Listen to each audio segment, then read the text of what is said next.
ઓલે શું કીધું, ઓફિસેથી જ મને ઘીરે મોકલ્યો. હાસ્યરસ. એક જણ જેલમાં હતો, એને જેલમાં કોઈ ઉઘરાણીનો કાગળ લખ્યો. મેં એવું સાંભળ્યું છે કે જેલમાં તું ઝીણી ઝીણી કામગીરી કરીને કંઈ કમા છો તો મારા લેણા નીકળતા રૂપિયા દઈ દે. ઓલે જેલમાંથી હામો જવાબ લખ્યો કે ઉઘરાણીના કાગળ જેલમાં ન લખવા, બીજા કેદીઓ પાસે મારે આબરૂ હું એમ. જેલમાં આબરૂ પાછી જો અંદર બેઠો ને આબરૂ ગમે છે. અમે ભોલાભાઈ ને હમણાં ભીખાભાઈ ને બેઠા હતા ને, તારું એમ કહેતો હતો કે દરેક માણસને હારું થવું. હારું કોને નથી થવું ભાઈ? આમાં બેઠા એમાં કોને હારું નથી થવું કયો જી મને? અને હારું થવું હોય તો પ્રયત્ન કરવાના છે ને, કે ખરાબ તો છે જ. ખરાબ થવા માટે પ્રયત્ન ન કરવાના હોય સાહેબ. એ તો હારા ન થાય એટલે ખરાબ થઈ જ જવાય. બહુ મોટી વાત છે સાહેબ. હા, તમારે તાલાળા સાસણમાં હાણવણીઓ ખરીદવા જવાય, કચરા ખરીદવા ન જવાય, ગાડા ન ભરવા જવાય. એ તો વાલો ની વયો જ આવે. આ લુગડાને ઉધડા કરવા તો ધોવા પડે, પણ મેલા કરવાનો કોઈ પ્રોગ્રામ નથી સાહેબ. નો ધોઈ ને મેલા થઈ જ જાય. ઓછું કરો, આને વધારો. તમે ચેનલ બરાબર જોઈ લો, આને કમ કરના જરા. બોલો, આ હિન્દી ની વાત આવી.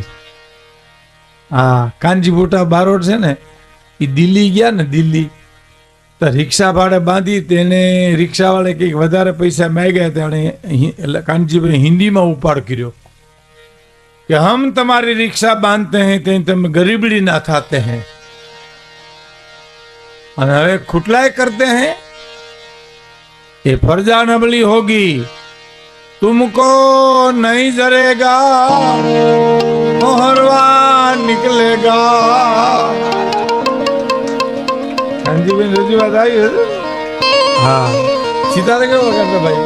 સિતાર કસ્તુરી મૃગની વાર્તા રેડિયો ઉપર આપણે સાંભળી, જીથરો બાબુ આપણે સાંભળી. ઓછું કરો પછી ઓલી મને ઉપાડ કેવો કરતા દુવાનો. હે, વિધેલા વિદાયણ વિદા વનમાં પરે, તારો જંતર વગાડ મારા જીવતા આત્મો ઠરે. મેલી મેલા ભોગવે, મેલી મેલા ખાય, જેને મેલડી એના દાળી દરબદા જાય. એકવાર લાખાભાઈ, હું, કાનજીભાઈ, પોરબંદર કનુભાઈ મુંબઈ પ્લેનમાં જતા હતા ભાઈ, કેશોદથી ભાઈ. એમાં એર હોસ્ટેસ આવે ને, બિસ્કીટ ને બધું લઈને. તો કાનજીભાઈ કે ગગી મારે તો અપવા છે. એટલે કનુભાઈ કીધું કે ગગી નો સમજે, ના પાડી દો. નહીં એમ તો લ્યો ના. કાનજીભાઈ ને એમ પેલી વાર બેઠે બધું પકડીને જ બેઠા, એમાં હલાય નહીં ક્યાંય આપણે. હા, એમાં ઓલા પંખા કોઈ એડજસ્ટ કરે ને ઉપર, ત્યાં કાનજીભાઈ થી રાડ નખાઈ ગઈ. ઓલો એઠું નાખશે, ઈ કોડાને ઉભો કરો. આ તો પીછળમાંનો મઠ છે. આમાં તો ગિરિસાબા બધા હૈરમાં આવે ને. અને સાહેબ એને ભાઈદાસોલમાં અમે મુંબઈ ઉતરીને પ્લેનમાં ગયા. ભાઈદાસોલ એને અડધી કલાક લગભગ ભાઈ વાર્તા કરીએ પ્લેનની જ. હે, વિજ્ઞાને શું વિકાસ કર્યો છે. ઓહો, 11 વાગે રાજકોટમાં, 12 વાગે મુંબઈમાં ડફો ડફ. જાણે આકાશની મગરવાણી, બસુલિયા મીના લીલા લાલ.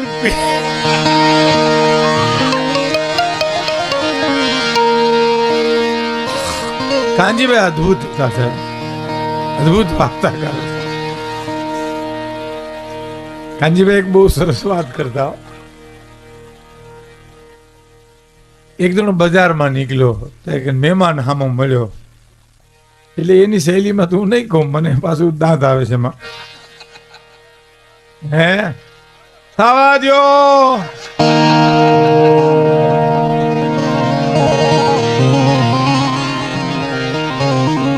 એક જણો મહેમાન મળ્યો કે રામ રામ, તો કે રામ રામ. કઈ આવ્યા તો હવાર, તો બપોર જમજો આપણે ઘીરે. હવે કહેવાય ગયું, પણ ઘરના એવા ભૂટકી ગયેલા પોતાના કે પોતાને કંઈક ઠોટ બૂટ કરી લઈએ પણ મહેમાનને ઝપટ કરી લે એવી બીક. એટલે કીધું તમે અહીંયા રહેજો, હું તમને બપોરે લઈ જાય. મેં આવું કોઈ કર્યું નથી સાહેબ. એટલે બપોરે લઈ જાય છે એમ ઘીરે આવીને કીધું એને પત્નીને કે મહેમાન જમવા આવશે, તો કે મહેમાનને લઈ આવ્યો એટલે પૂરું થઈ ગયું. હા, મહેમાન નહીં હવે અહીંયા. પણ કે તારી ગાન તારો પીપરો જીતરો બાબો થતો નહીં.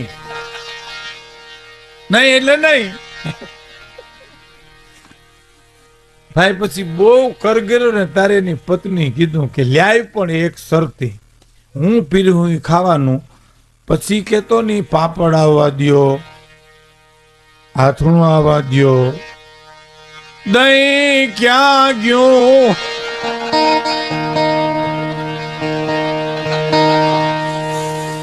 દહીં આવવા દ્યો, પાપડ આવવા દ્યો. અરે ઓલો કે ફર્યો હતી મારું માગું કોઈ દી. તારા ફેરા 20 વર્ષ કાઢ્યા મને ખબર નથી. માંડવામાં હસ્તે મલાપ થયો તો મારી રાઈડ ફટી ગઈ હતી. આ ટોકર ગાડી ગમે ત્યાં ઊંધું નાખશે.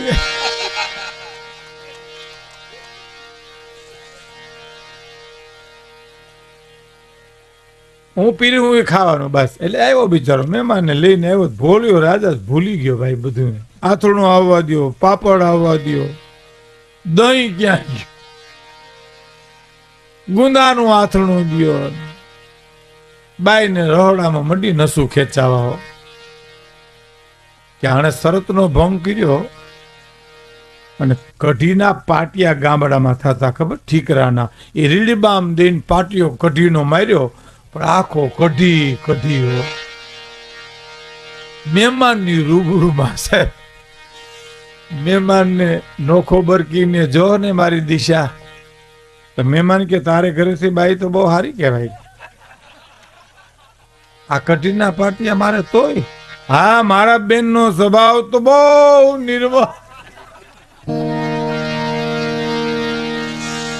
બહુ નિર્મળ છે. મારા બેન નો સ્વભાવ તો બહુ નિર્મળ છે કે એમાં કઢીના પાટિયા મારે તો. હા, શું કામ કે આ કઢી અને ઠીકરા ઉહળી જ ગઈ. ઉહળવું અમારે પડે, અમારે તીરે. એટલે મારે આપણે કેવું છે કે શક્તિ છે ને એ સારો રસ્તો લે તો ઇતિહાસને ઉજળો કરી નાખે, અને અવળો રસ્તો લે તો જગતને ઝેર કરી નાખે. એક પ્રસંગ કે મારે બીજો પ્રસંગ કેવો છે. કાનજી ચભાડ આહિર નો આશરો સાહેબ.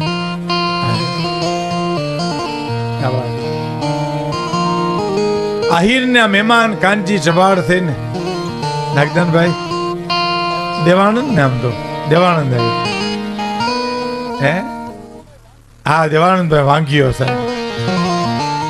દેવાનંદ ડગીશિયાની ઈ જ. હા, શું વાર્તાઓ પડી છે સાહેબ આપણી તો અદભુત છે. ગરીબ માણસ કાનજી સવાડ જેવો માણસ મહેમાન, એટલે ઘડીક ઉભો થાય, ઘડીક બેર, ઘડીક ઘરમાં જાય. પરમ પૂજ્ય મોરારી બાપુ એક વાર બહુ સરસ બોલ્યા છે કે કરોડ રૂપિયા હોય ભગવાનજીભાઈ આપણી પાસે, પણ દાતારી તત્વો નો હોય તો શું આ કામના સાહેબ. તો છાણાના મોઢવામાં અને રૂપિયાના ઢગલામાં કાંઈ ફેર નથી. પણ 1 રૂપિયો ન હોય પણ દાતારી તત્વ હોય તો મારો બાપલીઓ આવ્યો, મારો વિહામો આવ્યો, મારો પ્રાણ આવ્યો, ત્યાં ક્યાંય રૂપિયાની જરૂર છે સાહેબ. સબરીના બોરમાં શું હતું? કાંઈ હતું? રામને કેવું પડ્યું કે સબરી મીઠા લાગ્યા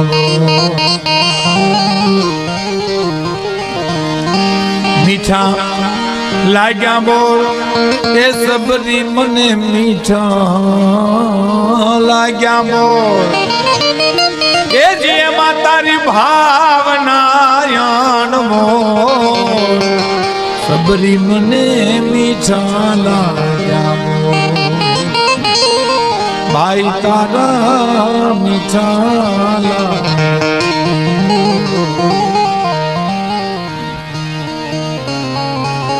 ઘડીક આયરાણીએ કીધું કે કેમ ક્યાં બહુ ખાનદાન મહેમાન છે, કવિ છે, અને આપણે હું ખવડાવશું ને?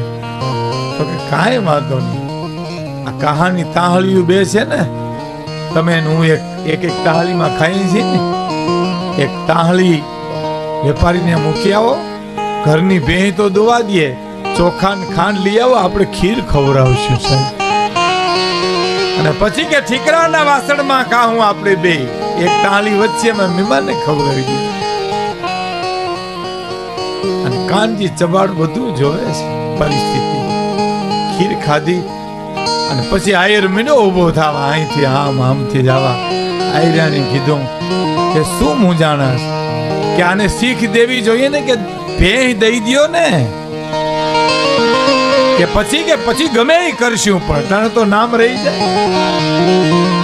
પુરુષ કાંઈ ન કરી શકે સાહેબ, એ તો સ્ત્રી જ કરી શકે.